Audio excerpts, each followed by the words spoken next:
bahda dhalinyarada iyo aqoon-yahanka degmada Garadag ayaa shahaado sharaf ku maamuusay mas'uuliyiin isugu jira heer qaran iyo heer degmo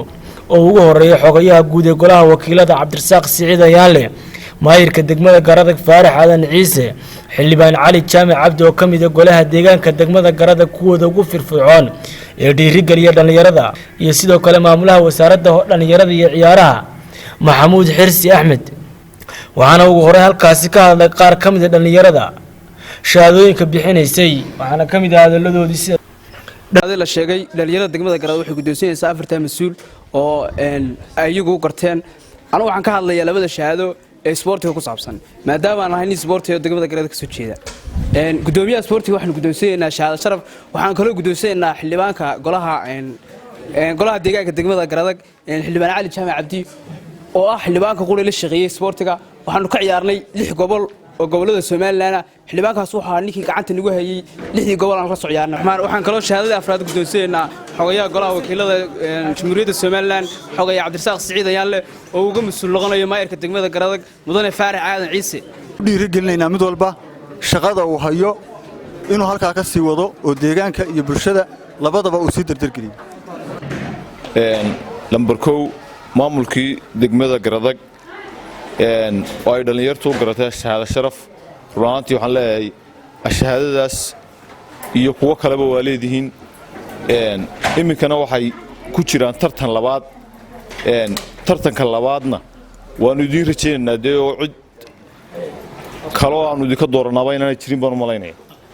taana ku niyad samaada dhankooda waxaa ka mahad celiyay mas'uuliyiinta lagu maamusay shahaadooyinka marka iyo waxqabadka ay ka geysteen degmada isuduwi ciyaaraha halkan waxa taala oo maanta la guddoonsiiyay shahaado sharaf waxaana nagu maamusay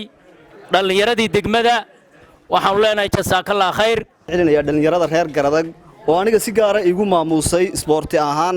inaan la shaqeeyay kulli anigu waxaan u arkay shaqo aan leeyahay inaan gutayo dhalinyaradana waxaan ahaa qolada golaha deegaanka degmada Garadag ninka ugu daada yar baan ahaa marka inaan dhalinyarada anu ka soo jeedaan u arkayo saadaradeed baan ugu qabanayay sportina ma yahay anigu ma ciyaaro anigu shakhsi ahaan ma ciyaaro laakiin waan taageeraa hadeerna halkii baan ka sii wadaya hadaan shaqada ka tagay hadaan ka taginba aad iyo aad baad u mahadsantihiin dhammaanba ka soo qaybgalayaasha xafladda waxaan kaloo aad ugu mahad celinaynaa cid kasta oo wax soo maamustay gaar ahaan kuwii anagana soo maamustay iyagana si gaar ah baanu u maamusanay iyagana waxa leenahay idinkana jasaakumullahu khayr baan idin leenahay bulshadeenu haddii saa wada shaqayso waxay noqonaysaa bulsho horumarta oo ma garanaysaa isku dhiirata oo qofka shaqaynayaana marka tankiyuu la yiraahdo ama waad mahadsantahay la yiraahdo isaguna wax weeye shaqada wuu sii kordhinayaa